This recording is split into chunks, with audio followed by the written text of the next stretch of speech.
Un cessez-le-feu donc signé il y a quelques minutes entre la Thaïlande et le Cambodge grâce à la médiation de la Malaisie. Il va commencer, je vous le disais, à minuit heure locale. Après 5 jours de combat à la frontière disputée depuis des dizaines d'années entre les deux pays voisins. Des combats qui ont fait 35 morts et provoqué le déplacement de 200 000 personnes. On écoute le Premier ministre cambodgien. Je suis convaincu que le résultat obtenu aujourd'hui offrira de nombreuses opportunités à des centaines de milliers de personnes des deux côtés pour un retour à la normale, un arrêt des combats entre nos deux pays, mais aussi pour commencer à rétablir la confiance et la coopération entre le Cambodge et la Thaïlande. Voilà, rétablir la confiance, dit le dirigeant du Cambodge, le Premier ministre. Bonjour Cyril Charpentier, vous êtes à Bangkok pour France 24. Que sait-on des contours de cet accord ?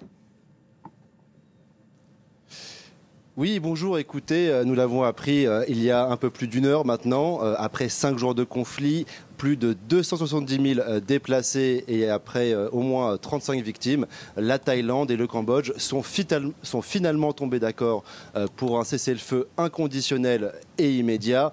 Les armes devront donc se taire des deux côtés de la frontière ce soir à minuit, heure de Bangkok.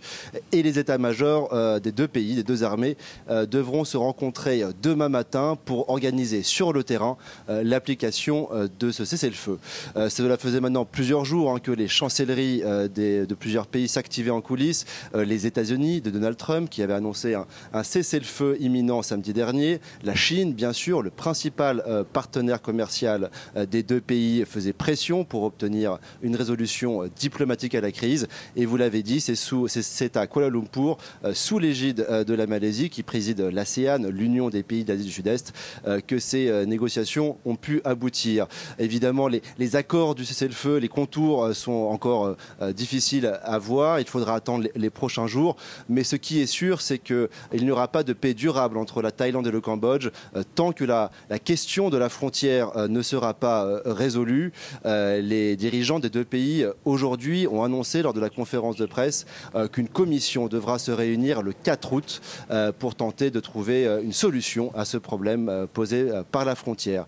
En tout cas, que ce soit en Cambodge ou en Thaïlande où je me trouve actuellement, cette nouvelle a été accueillie avec soulagement car ce matin encore, les combats continuaient. Donc c'est vraiment un véritable soulagement pour les deux pays. Maintenant, il faudra attendre encore un peu pour voir si ce cessez-le-feu pourra tenir dans la durée.